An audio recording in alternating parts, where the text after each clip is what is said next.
พระธรรมประจำวันของพระเจ้าในยุคสุดท้ายพระเจ้าได้บังเกิดเป็นเนื้อหนังเพื่อปฏิบัติภารกิจที่พระองค์ควรปฏิบัติและเพื่อปฏิบัติพันธกิจแห่งพระธรรมของพระองค์พระองค์เสด็จมาด้วยตัวพระองค์เองเพื่อปฏิบัติภารกิจอยู่ท่ามกลางมวลมนุษย์พร้อมกับเป้าหมายแห่งการเฮ็ดให้ผู้ที่สอดคล้องกับเจตนาของพระองค์สมบูรณ์นับตั้งแต่เวลาการสร้างโลกจนมาฮอดปัจจุบันนี้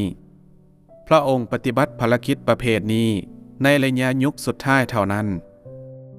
มีเพียงระยะยุคสุดท้ายเท่านั้นที่พระเจ้าได้บังเกิดเป็นมนุษย์เพื่อปฏิบัติภารกิจที่ใหญ่ขนาดนั้นถึงแม้นว่าพระองค์ทนกับความยากลำบากที่คนจะพบว่าเป็นการยากที่จะทนได้และถึงแม้นว่าพระองค์ผู้เป็นพระเจ้าองค์ยิ่งใหญ่แต่ก็ยังมีความถ่อมตัวเพื่อกลายเป็นคนธรรมดาคนหนึ่งบ่มีภารกิจด้านใดของพระองค์ที่ซักซ่าและแผนการของพระองค์ก็บ่ได้ตกอยู่ในความสับสนเลยพระองค์กำลังปฏิบัติภารกิจตามแผนการเดิมของพระองค์หนึ่งในจุดประสงค์แห่งการบังเกิดเป็นมนุษย์นี้แม่นเพื่อเอาชนะผู้คนอีกจุดหนึ่งแม่นเพื่อเฮ็ดให้คนที่พระองค์รักสมบูรณ์พระองค์ปรารถนาอยากเห็นคนที่พระองค์เฮ็ดให้สมบูรณ์ด้วยตาของพระองค์เองและพระองค์อยากเห็นด้วยพระองค์เองว่าคนที่พระองค์เฮ็ดให้สมบูรณ์นั้นเป็นประจักษ์พยานให้พระองค์แนวใดมันบ่แม่นคนเดียวหรือ2 คนที่ถูกเฮ็ดให้สมบูรณ์กงกันข้ามมันเป็นกลุ่มที่ประกอบด้วยคนจำนวนน้อยหนึ่งเท่านั้นผู้คนที่อยู่กลุ่มนี้มาจากหลากหลายประเทศในโลกและมาจากหลากหลายเชื้อชาติของโลกวัตถุประสงค์แห่งการปฏิบัติภารกิจหลวงหลายเส้นนี้ก็แม่นเพื่อให้ได้คนกลุ่มนี้มาเพื่อให้ได้คนกลุ่มนี้มาเป็นประจักษ์พยานให้กับพระองค์และเพื่อได้ความมีสง่าราศีที่พระองค์สามารถได้รับจากพวกเขาพระองค์บ่ปฏิบัติภารกิจที่บ่มีความสำคัญหรือปฏิบัติภารกิจที่บ่มีคุณค่าสามารถเว้าได้ว่าในการปฏิบัติภารกิจหลวงหลายเส้นนี้เป้าหมายของพระเจ้าแม่นเพื่อเฮ็ดให้บรรดาผู้ที่พระองค์ปรารถนาอยากเฮ็ดให้สมบูรณ์ทั้งหมดสมบูรณ์นอกจากสิ่งนี้แล้วเมื่อพระองค์มีเวลาว่างพระองค์ก็จะกำจัดบรรดาคนชั่วร้ายฮู้ไว้ว่าพระองค์บ่ได้ปฏิบัติภารกิจที่ยิ่งใหญ่นี้ย้อนคนชั่วร้ายแต่กงกันข้ามพระองค์มอบทุกสิ่งทุกอย่างของพระองค์ก็ย้อนคนจำนวนน้อยที่จะถูกเฮ็ดให้สมบูรณ์โดยพระองค์ภารกิจที่พระองค์ปฏิบัติพระธรรมที่พระองค์กล่าวความลึกลับที่พระองค์เปิดเผยและการพิพากษาและการเคียนตีของพระองค์ทั้งหมดแม่นเพื่อคนจำนวนน้อยเหล่านั้นพระองค์บ่ได้บังเกิดเป็นเนื้อหนังย้อนบรรดาคนชั่วร้ายและแห่งไกลที่คนชั่วร้ายเหล่านั้นจะยู่แย่ความโกรธร้ายอันยิ่งใหญ่ในตัวพระองค์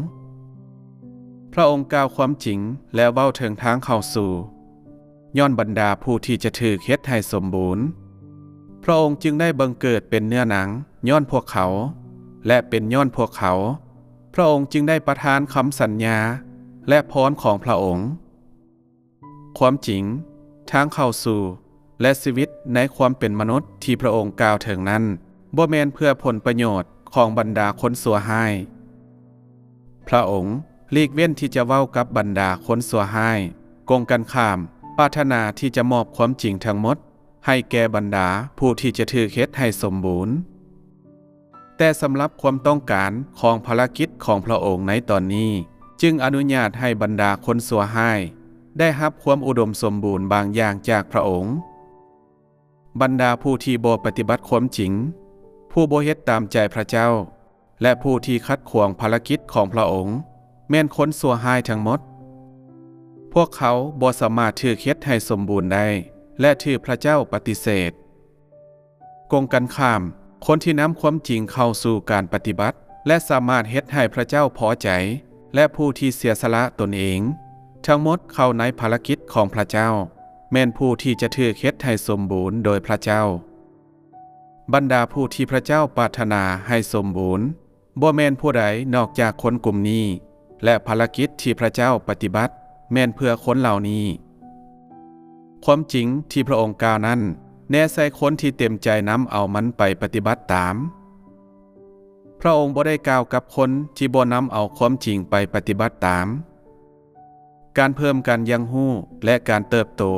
ในการแยกแยะที่พระองค์กล่าวถึงแม่นแน่ใส่คนที่สามารถปฏิบัติความจริง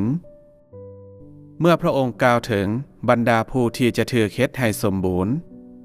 นั่นก็คือผู้คนเหล่านี้ที่พระองค์กล่าวถึงภารกิจของพระวิญญาณบริสุทธิ์นั้นแน่ใส่คนที่เต็มใจที่จะปฏิบัติตามความจริงสิ่งต่างๆเช่นการมีสติปัญญาและความเป็นมนุษย์แม่นแน่ใส่คนที่เต็มใจนำเอาความจริงไปปฏิบัติบรรดาผู้ที่บ่ปฏิบัติความจริงอาจได้ยินความจริงหลายประการแต่ย้อนว่าพวกเขาเป็นคนสัวห้ายโดยธรรมศาสตร์และบ่สนใจในความจริงสิ่งที่พวกเขาเข้าใจแม้นเป็นเพียงหลักคำสอนและคำเว้าเท่านั้นและทฤษฎีที่ว่างเปล่าโดยบ่มีคุณค่าแม้นแต่น้อยเดียวสำหรับการเข้าสู่ชีวิตของพวกเขาบ่มีภายในพวกเขาที่ภักดีต่อพระเจ้าพวกเขาทั้งหมดแม่นคนที่เห็นพระเจ้าแต่บ่สามารถรับเอาพระองค์และพวกเขาทั้งหมดแม่นถือพระเจ้าประนาม